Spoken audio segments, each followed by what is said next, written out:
mga nasunugan sa Barangay Lahog na kadawat og dugang tabang gikan sa mga regional director. Brigada Gian Navarro, ibrigada mo! Brigada Live Report. Moabot sa 82 ka mga pamilyang nasunugan gikan sa Sitio San Vicente, Barangay Lahog, Syudad sa Subo ang gitabangan sa grupo sa mga regional directors. Nagtampo-tampo mga sakop sa Association of Regional Executives of National Agencies in Central Visayas kun Arena 7 aron makahatag og igong tabang ato sa Compassion Project kaganiha sa Marcelo Fernan Press Center.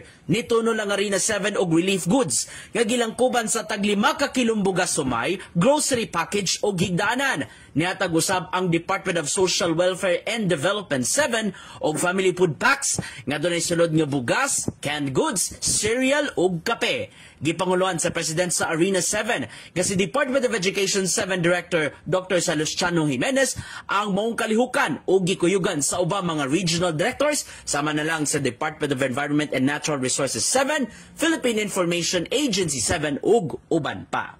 In the heart of changing lives, kini si Brigada Gian Navarro alang sa 90.7 Brigada News FM Cebu, the Music and News Authority. Kining bahina, hatod ka nato sa Power Cells Herbal Capsule. Tuldukan ang sakit dahil ikaw ang sandigan.